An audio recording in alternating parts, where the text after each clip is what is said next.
दिल्ली के मुख्यमंत्री अरविंद केजरीवाल संबोधन कर रहे हैं, वहां पर आपको पहले लेकर चलते हैं। दे दो 5 लाख रुपए दे दो, 8 लाख रुपए दे दो।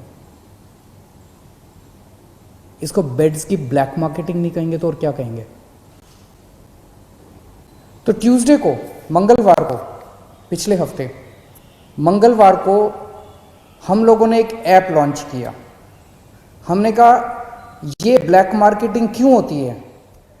क्योंकि जनता को पता ही नहीं कि इस अस्पताल में कितने बेड खाली हैं, कितने बेड भर गए, तो वो अपने हिसाब से ब्लैक मार्केटिंग कर रहा है। वो जो भी 2-4 कर रहे हैं, सारे नहीं कर रहे, सारे बहुत अच्छे हैं। फिर से मैं कह दूं कि सारे प्राइवेट हॉस्पिटल्स बहुत अच्छे हैं, 2-4 हैं जो बदमाश हैं। अगर हम इसको, हमने ये सोचा अगर हम इसको सारी जानकारी को ट्रांसपेरेंट कर दें, अगर हम जनता को बता दें कि भाई इस अस्पताल में इतने टोटल बेड हैं, इतने खाली हैं, इतने वेंटिलेटर हैं, इतने खाली हैं, तो जनता को सब पता चल जाएगा। फिर तो कोई गड़बड़ नहीं कर सकेगा। और पिछले मंगलवार को हम लोगों ने ये ऐप लॉन्च करके दिल्ली सरकार का, और सारे अस्पतालों की लिस्ट डाल दी कि किस अस्पताल में कितने बेड है, कितने खाली हैं। और फिर तो जो बवाल हुआ, मतलब ऐसे टूट के पड़े कई लोग इसके ऊपर, जैसे हमने कोई गुनाह कर दिया, जैसे हमने ये इंफॉर्मेशन डाल के गड़बड़ कर दी। अब लोगों को पता है कि इस अस्पताल का ये लिखा हुआ है, इसके अंदर 20 बेड हैं, खाली हैं 20 बेड, लेकिन ये बेड नहीं दे रहा। जब उसके पास जाओ तो कहता बेड नहीं है, झूठ बोल रहा है। 2 चीजें, इस बेड को अपडेट हम तो कर नहीं रहे, इन्हीं सबको हम लोगों ने पासवर्ड दिया हुआ है, तो उस ऐप के ऊपर अस्पताल खुद अपडेट कर रहा है कि मेरे इतने बेड खाली हैं, और फिर कहता है बेड नहीं है। तो दोस्तों, इसको तोड़ने में ये जो कुछ लोगों ने, चंद लोगों ने माफिया बनाया हुआ था, इसको तोड़ने में थोड़ा समय लग रहा है। ये पूरे के पूरे एकदम से रिएक्ट कर रहे हैं। कुछ इनमें कुछ चंद अस्पताल दिल्ली के इतने पावरफुल हो गए हैं, सभी पार्टियों के अंदर उनका पहुंच है, ऊपर तक पहुंच है। अंदर प्राइवेट में धमकी दी है उन्होंने कि हम नहीं कोरोना के मरीज लेंगे, जो करना है कर लो। मैं उनको कहना चाहता हूं, कोरोना के मरीज तो लेने पड़ेंगे तुमको। आप लोगों को दिल्ली में अस्पताल बनवाया था पैसे कमाने के लिए नहीं बनवाया था। आपका अस्पताल बनवाया था दिल्ली के लोगों की सेवा करने के लिए। ऐसी महामारी के दौर में मोस्टली अस्पताल सेवा कर रहे हैं, मोस्टली अस्पतालों का पॉजिटिव एटीट्यूड है। लेकिन जो 2-4 अस्पताल इस गुमान में हैं कि वो अपनी दूसरी पार्टी के आकाओं जो बैठे हैं उनके जरिए वो अगर कुछ करवा लेंगे, वो अपनी ब्लैक मार्केटिंग करेंगे, तो उनको मैं आज चेतावनी देना चाहता हूं कि ये बख्शा नहीं जाएगा उनको। कल से मेरी टीम लगी हुई है, हमने 2-4 अफसरों को बिठाया है। जितने ये प्राइवेट अस्पताल हैं, जिस जिसकी लिस्ट है, जिस जिसको कहा गया है कि अपने अस्पताल में कोरोना की इलाज करो, एक एक के मालिक को कल से बुला रहे हैं। एक का मालिक आ रहा है, उनसे पूछ रहे हैं, उनसे साफ साफ कहा जा रहा है कि देखो कोरोना के मरीजों का इलाज तो करना पड़ेगा। इसके अलावा अगर तुम्हारी कोई समस्या है तो बताओ। इसके ऊपर कोई नेगोशिएशन नहीं होगी कि इलाज नहीं करेंगे, इलाज तो करना पड़ेगा। 20% बेड रखने पड़ेंगे। कुछ लोग कहते हैं जी 20% बेड कैसे रखे हैं, हमारी व्यवस्था नहीं है। तो ठीक है, 20% मत करो, पूरे 100% बेड आपके कोरोना के लिए कर देते हैं। कुछ लोगों की जेन्युइन समस्या थी। कल से हमारी टीम, कल 33 हॉस्पिटल्स के साथ बैठक हुई। आज बाकी सारे हॉस्पिटल्स कवर कर लेंगे, क्योंकि हम नहीं चाहते जिन लोगों की जेन्युइन समस्या है। जैसे एक हॉस्पिटल आया, उसने कहा कि हमारा जी कैंसर हॉस्पिटल है, कैंसर के मरीज आते हैं, वहाँ अगर कोरोना के भी साथ में होंगे तो दिक्कत होगी। ठीक है, तो उन्होंने कहा जी हमारा एक और हॉस्पिटल है जो जनरल है, हम उसमें 40% कर देते हैं, 20% की बजाय इधर का कोटा उधर कर देते हैं। बहुत अच्छी बात है, हमने उनकी बात मान ली। इसी तरह से किसी की कुछ और छोटी मोटी समस्या थी, किसी की और समस्या थी, सबकी समस्याओं का समाधान कर रहे हैं। बस एक ही चीज नॉन नेगोशिएबल है, हमारे दिल्ली के लोगों का इलाज करना पड़ेगा, कोरोना के मरीजों का इलाज करना पड़ेगा। इस पे कोई नेगोशिएशन नहीं होगी। दूसरी चीज ये कर रहे हैं, मुझे कुछ दिन का समय दीजिए, इसके ऊपर मैं मानता हूं कि पहली बार इस तरह से कोई ऐप देश के अंदर नहीं दुनिया के अंदर पहली बार बना है जो हर अस्पताल के बेड और वेंटिलेटर का डेटा इस तरह से ट्रांसपेरेंट कर रहा है, जनता को बता रहा है और जनता जाके डिमांड कर रही है।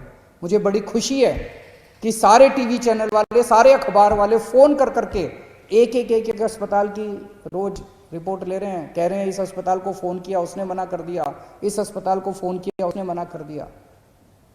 लेकिन इसका कुछ थोड़ा बहुत फायदा भी हुआ है। ट्यूसडे को जब हमने इसको लॉन्च किया था, दिल्ली में सारे अस्पतालों को मिला के 2800 मरीज थे और उसमें मैक्सिमम दिल्ली सरकार के अस्पतालों में थे। आज दिल्ली के 3900 मरीज हैं, 3900 मरीज हैं, 1100 मरीज ऐड हुए हैं मोस्टली प्राइवेट हॉस्पिटल्स के अंदर। वो इसी वजह से लोग, क्योंकि लोग अब इस जानकारी से सशक्त हैं और लोग जाके मांग रहे हैं। मैं फिर भी डिमांड करता, कुछ लोगों को तकलीफ आ रही है, मैं देखता रहता हूँ वीडियो। कुछ लोगों ने कहा कि मैं इस अस्पताल में गया, इस अस्पताल में गया, ऐप के ऊपर लिखा हुआ था। मैं आपकी जानकारी के लिए बता दूं, ये उन कुछ चंद अस्पतालों की बदमाशी है। कुछ दिन दीजिए मेरे को, अगर ये अस्पताल नहीं माने तो फिर हम सख्त कार्रवाई करने से बिल्कुल नहीं हिचकिचाएंगे। लेकिन मैं सभी अस्पतालों को बोल दूं कि आपको कोरोना के मरीजों की जांच तो करनी पड़ेगी। इसके साथ साथ एक और हम एक्सरसाइज कर रहे हैं कि दिल्ली सरकार का एक मेडिकल प्रोफेशनल दिल्ली सरकार की तरफ से हर प्राइवेट अस्पताल के रिसेप्शन पे बैठेगा और वो हमें जानकारी देगा कि कितने अस्पताल, कितने बेड इसके अंदर भर गए और कितने खाली हैं। अगर कोई जाएगा तो वो इंश्योर करेगा कि उसको एडमिशन मिले। तो अब वो फॉल्स रिफ्यूजल जो है, जो अस्पताल बेड होते हुए भी मना करते हैं, जो चंद अस्पताल अगर बेड्स की ब्लैक मार्केटिंग करते हैं, ये धंधा बंद करेंगे अब दिल्ली के अंदर।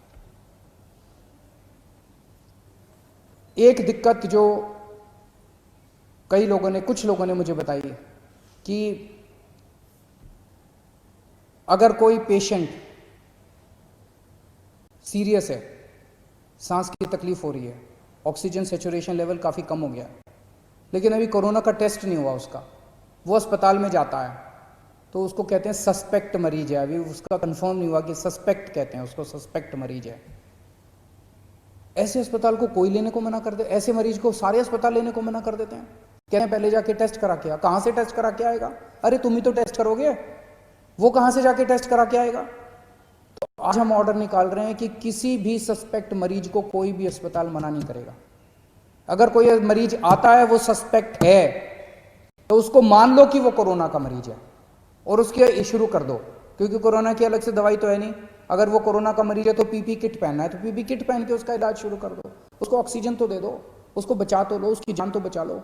तो आज हम ऑर्डर पास कर रहे हैं, ऑर्डर कि किसी भी सस्पेक्ट मरीज को मना नहीं किया जाएगा और अस्पताल उसका टेस्ट कराएगा और टेस्टिंग के बाद अगर कोरोना आ जाता है तो अकॉर्डिंगली काम करेंगे, कोरोना नहीं आता है तो उसको नॉन कोरोना वार्ड में शिफ्ट कर दिया जाएगा।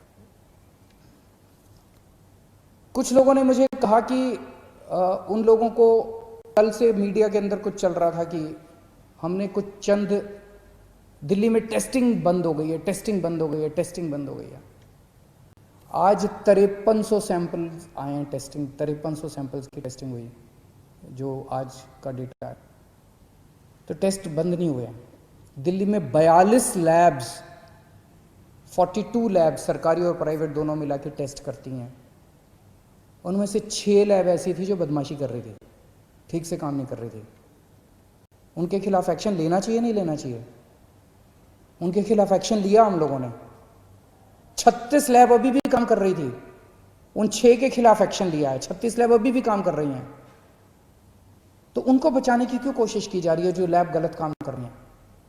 तो उन 6 लैब के खिलाफ एक्शन लिया, 36 लैब अभी भी काम कर रही है, पूरे सैंपल उठ रहे हैं। अगर आपको अपना टेस्ट कराना है, कुछ लोग मुझसे पूछते हैं हम कहाँ जाएं अगर टेस्ट कराना है। सभी सरकारी अस्पतालों के, दिल्ली सरकार के और कई सारे प्राइवेट हॉस्पिटल्स ने भी फ्लू क्लिनिक बनाए हुए हैं। आप किसी भी सरकारी हॉस्पिटल के या प्राइवेट हॉस्पिटल के फ्लू क्लिनिक में चले जाइए, वहाँ पे टेस्ट होता है। दिल्ली सरकार के 17 कोविड टेस्टिंग सेंटर्स हैं पूरी दिल्ली में, आप वहाँ चले जाइए, वहाँ टेस्ट होता है। और इन 36 में से जितनी प्राइवेट लैब्स हैं, वो प्राइवेट लैब्स अपने खुद के, आप सीधे प्राइवेट लैब से संपर्क कर सकते हैं, वहाँ भी टेस्ट होता है। लेकिन मेरी आपसे एक गुजारिश है, हम जितनी भी टेस्टिंग की, आज सबसे ज्यादा टेस्ट पूरे देश में केवल दिल्ली में हो रहे हैं, सबसे ज्यादा टेस्ट। और इतने टेस्ट हो रहे हैं कि जो सेकंड है से बहुत दूर है। सबसे ज्यादा टेस्ट दिल्ली में हो रहा है। लेकिन जितनी भी टेस्टिंग कैपेसिटी कर लें, कमी है, लिमिटेड है। अभी हमारी इस टाइम सबसे बड़ी प्रायोरिटी केवल और केवल लोगों की जान बचाना है। माइल्ड केसेस हैं, एसिम्टोमेटिक केसेस हैं, वो तो ठीक हो ही जाएंगे। कोरोना आया चला जाएगा, जैसे बुखार आता है चला जाता है। जो सीरियस केस हो जाते हैं, जिनका ऑक्सीजन सेचुरेशन लेवल गिर जाता है, रेस्पिरेटरी रेट बढ़ जाता है, उनको बचाना हमारा मकसद है। अगर सभी एसिम्टोमेटिक लोग अपने टेस्ट कराने पहुंच जाएंगे तो सिस्टम कोलैप्स कर जाएगा हमारा। लोगों के मन में दहशत है, इस दहशत को निकालना पड़ेगा। लोग डरे हुए हैं और इस डर की वजह से सब चाहते हैं कि मैं भी टेस्ट करा लूं, मैं भी टेस्ट करा लूं, मैं भी टेस्ट करा लूं। दिल्ली की 2 करोड़ जनसंख्या है। अगर हर रोज 10,000 एसिम्टोमेटिक लोग टेस्ट कराने पहुंच गए तो हमारी लैब तो कम पड़ जाएंगी ना, कितनी भी टेस्टिंग की कैपेसिटी बना ले हम।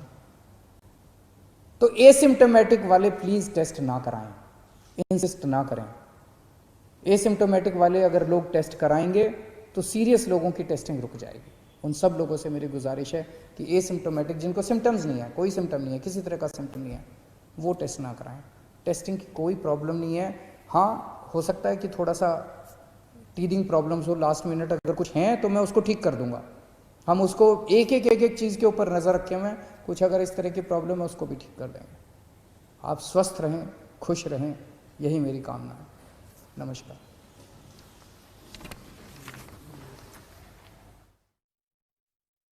सुन रहे थे दिल्ली के मुख्यमंत्री अरविंद केजरीवाल की तरफ से कहा गया कि एक जो सबसे बड़ी समस्या थी कि कोई भी अस्पताल मना नहीं करेगा। एक ऑर्डिनेंस आज वो जारी कर रहे हैं और उस ऑर्डिनेंस के तौर पर यह है कि कोई भी अस्पताल किसी भी संदिग्ध को यह नहीं कहेगा कि जाओ कहीं टेस्ट करा कर आओ। वो खुद टेस्ट करेंगे अगर उनके यहां होता है, या फिर खुद कहीं टेस्ट करवाएंगे और उसके बाद उसका ट्रीटमेंट करेंगे। संदिग्ध को मना नहीं किया जा सकता।